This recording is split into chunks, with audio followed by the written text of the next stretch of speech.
Perkenalkan, nama saya Abel Melani dengan NPM 2413041076. Di sini saya akan membahas mengenai perubahan bunyi bahasa dan gangguan berbahasa pada individu dengan keterbatasan fisik. Jadi, gangguan berbahasa adalah kesulitan dalam berbahasa atau berbicara yang disebabkan karena adanya masalah di otak atau gangguan pada organ bicara. Indah pada tahun 2017 mengklasifikasikan bahwa gangguan berbahasa dapat dibagi menjadi beberapa kategori. Yang pertama ada gangguan biologis. Jadi gangguan biologis itu terjadi karena adanya keterbatasan fisik yang disebabkan oleh turunan genetik atau adanya gangguan pada organ bicara. Dan yang kedua adanya gangguan kognitif. Gangguan kognitif terkait dengan sulitnya memahami, memproses, atau mengingat informasi bahasa yang ada di otak. Yang ketiga, gangguan psikogenik. Gangguan psikogenik ini didorong oleh faktor psikologis seperti trauma, kecemasan berlebihan, atau gangguan mental yang dapat memengaruhi kemampuan bicara. Dan yang terakhir adalah gangguan linguistik. Gangguan linguistik adalah sulitnya memahami struktur bahasa atau tata bahasa dalam segi pengucapan. Lalu selanjutnya ada gangguan pelafalan.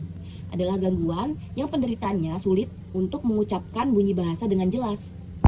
Hal ini biasanya dialami oleh anak-anak yang memang baru belajar berbicara atau dengan orang-orang yang memang mempunyai cedera khusus di bagian organ-organ bicara. Dan yang terakhir saya akan membahas mengenai keterbatasan fisik yang dapat memicu perubahan bunyi dan gangguan dalam berbahasa. Pertama saya akan membahas dari labiopalatosis terlebih dahulu.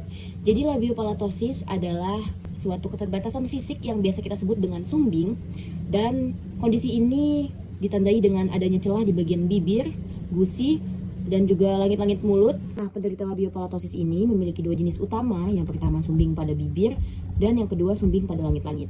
Biasanya penderita ini mengalami kesulitan pada mengucapkan bunyi-bunyi tertentu, terutama bunyi-bunyi yang mengalami letupan seperti p, b, k, dan g. Selanjutnya saya akan membahas mengenai cerebral palsy. Cerebral palsy atau lumpuh otak adanya suatu hambatan atau gangguan pada perkembangan otak yang ditandai dengan kelainan motorik. Nah, penderita gangguan ini biasanya memiliki kesulitan dalam berbagai aspek bahasa, seperti fonologi, morfologi, sintaksis, semantik, dan pragmatik.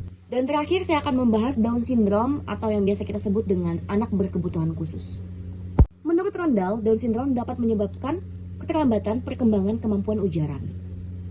Nah, ciri khas dari anak Down syndrome itu biasanya mengalami perkembangan bahasa yang buruk serta mengalami kesulitan dalam interaksi verbal.